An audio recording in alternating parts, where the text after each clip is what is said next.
Some British cars looked like brilliant ideas. Thousands of buyers couldn't wait to own one. But after living with them, many wished they'd never bought them at all. From costly breakdowns to shocking reliability, these cars quickly turned excitement into regret. Here are 10 British cars that made owners say, never again. Number 10. Austin Allegro. When the Austin Allegro arrived in 1973, British Leyland believed it had created the perfect replacement for the aging Austin 1100. The company invested heavily in its launch, expecting it to become Britain's next best-selling family car. Early buyers were optimistic. The Allegro offered front-wheel drive, a comfortable ride and surprisingly good fuel economy. It seemed like exactly the sort of practical family hatchback Britain needed. For a short time, sales were impressive. Then reality began to set in. Owners quickly complained about inconsistent build quality. Doors refused to line up properly, electrical faults appeared far too often, and rust sometimes appeared while the car was still relatively young. Even its unusual styling divided opinion. The rounded shape earned it unflattering nicknames, while the famous square steering wheel, introduced on some models, left many drivers wondering what the designers had been thinking. Some owners remained loyal and insisted the Allegro wasn't nearly as bad as people claimed. But many others traded theirs in at the first opportunity. Today it's remembered less as a success, and more as one of British Leyland's biggest missed opportunities. And surprisingly, the next car looked far more exciting, yet disappointed buyers for completely different reasons. Number 9. Triumph TR7. When Triumph revealed the TR7 in 1975, expectations couldn't have been higher. This was supposed to carry the famous TR sports car name into the future. Its sharp wedge-shaped styling looked unlike almost anything else on British roads.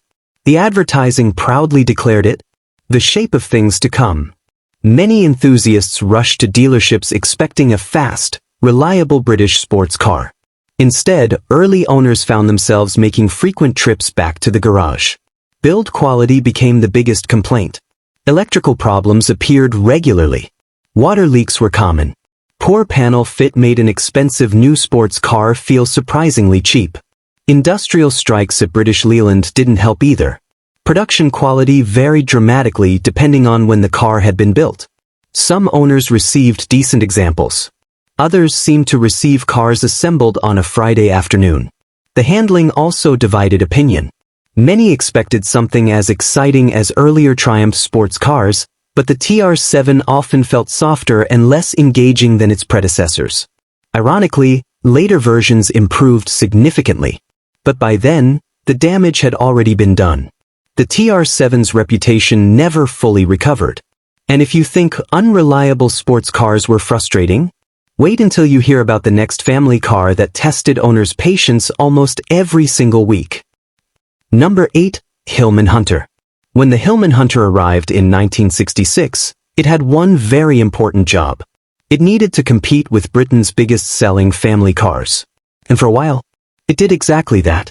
The Hunter offered everything ordinary families wanted. A spacious cabin, a comfortable ride, simple mechanicals, and a price that didn't frighten buyers. Soon they were everywhere. Parked outside terraced houses, waiting outside schools, lined up in company car parks. Many taxi companies even relied on them because they were dependable and inexpensive to maintain. Owners appreciated how easy they were to repair. Most local garages knew the Hunter inside and out, and spare parts were readily available across Britain. The car even earned international recognition after winning the famous 1968 London to Sydney Marathon, proving it could survive one of the toughest rallies ever attempted. But everyday life slowly caught up with it. Rust became a constant problem, especially around the sills, wheel arches and floor pans. As newer front-wheel drive family cars entered the market during the late 1970s, the Hunter quickly began to look outdated. One by one, owners traded them in. Most were scrapped rather than restored because they were simply seen as ordinary transport. Today, finding a Hillman Hunter on British roads is surprisingly rare. Yet there was a time when almost every neighborhood had at least one. And if you think the Hunter disappeared quickly, the next car became even more common before quietly fading away. Number 7. Morris Marina. When the Morris Marina arrived in 1971, British Leyland hoped it would challenge the hugely successful Ford Cortina. At first, everything looked promising. The Marina was affordable, spacious, and familiar to drive. Families, company drivers, and fleet buyers purchased them in huge numbers. For a while, it seemed like another British success story. Then the complaints began. Owners criticized the outdated suspension, which made handling feel old-fashioned even when the car was brand new. The steering felt heavy, especially at low speeds, while reliability varied dramatically between different cars. Rust became another major headache. Many Marinas started showing corrosion after only a few years, leaving owners facing expensive repairs far sooner than expected.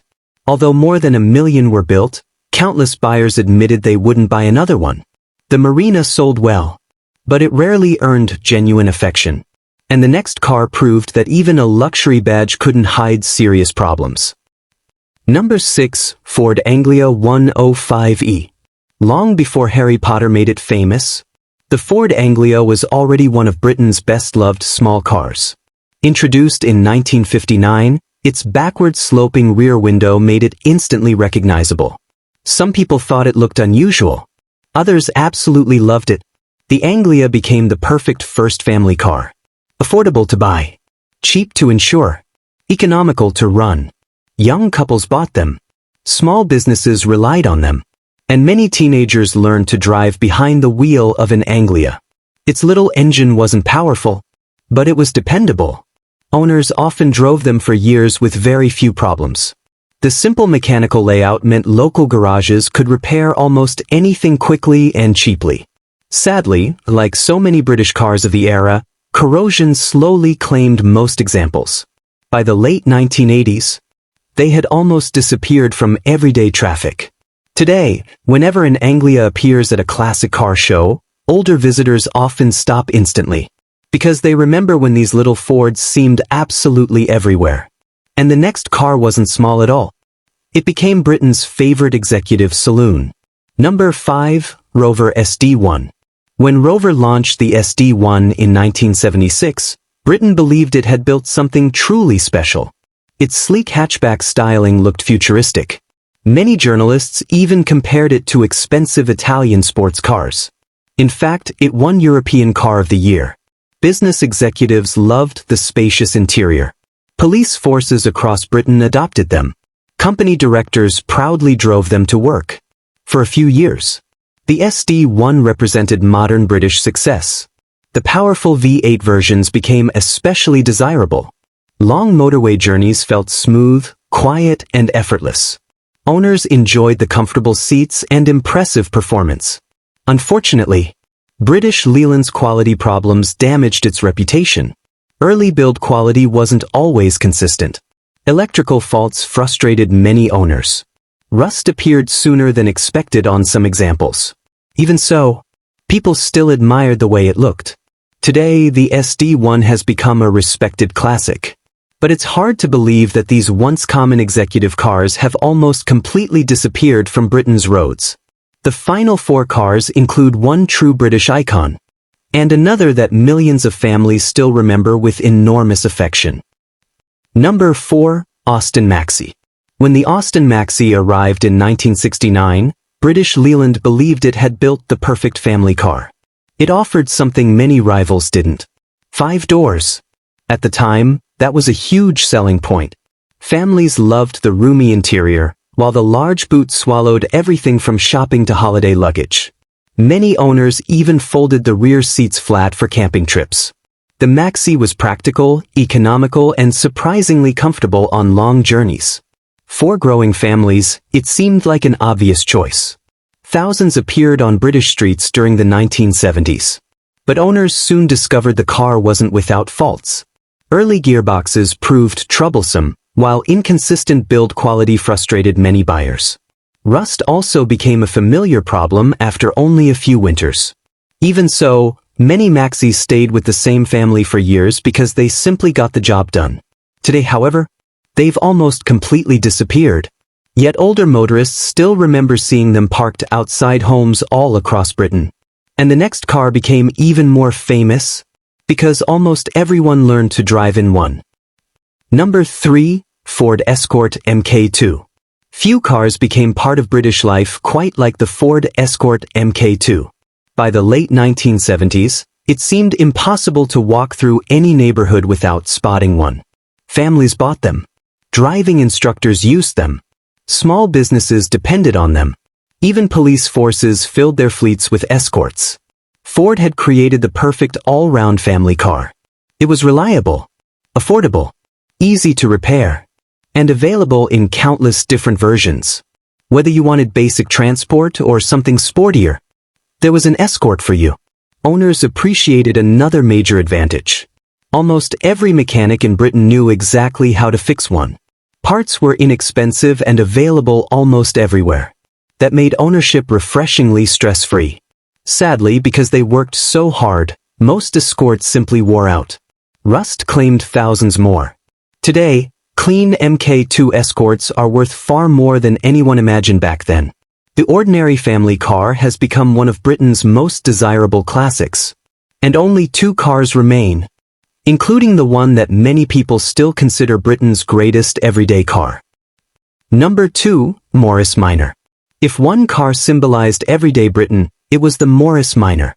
Launched in 1948, it remained in production for more than 20 years, becoming one of the country's greatest motoring success stories. By the 1960s and early 1970s, they were everywhere. Families used them for holidays. Builders filled the back with tools. Postmen delivered letters in them. Small businesses depended on them every single day. The Marina earned a reputation for being simple, dependable, and remarkably easy to maintain. Almost every local garage knew how to repair one. Spare parts were cheap. Running costs stayed low. Many owners kept the same Marina for 10 or even 15 years. Children learned to drive in them before eventually inheriting them from their parents. But nothing lasts forever. Rust slowly claimed thousands of examples, while newer hatchbacks gradually replaced them. Today, the Morris Marina has become a much-loved classic. Yet there was a time when seeing one on your street was completely ordinary. Only one car remains, and it became Britain's favorite family car for an entire generation. Number 1. Ford Cortina Mk3. When people think about everyday British motoring during the 1970s, one name almost always comes to mind: the Ford Cortina. The Mk3 took everything people already loved about the Cortina and made it even better. It looked modern. It offered plenty of space. And it was available in almost every specification imaginable. Young families bought them. Company executives drove them. Taxi firms trusted them. Police forces relied on them. For many fathers, owning a Cortina meant years of hard work had finally paid off. The car became such a familiar sight that people barely noticed how common it really was. Some streets had several parked outside at the same time. Owners appreciated its comfortable ride, dependable engines, and affordable servicing.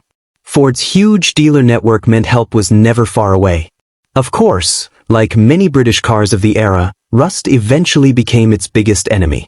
As newer models arrived during the 1980s, countless Cortinas disappeared into scrapyards. Today, however, a clean Mk3 Cortina attracts attention wherever it goes. The ordinary family car has become one of Britain's most treasured classics. Perhaps that's the strangest part of all.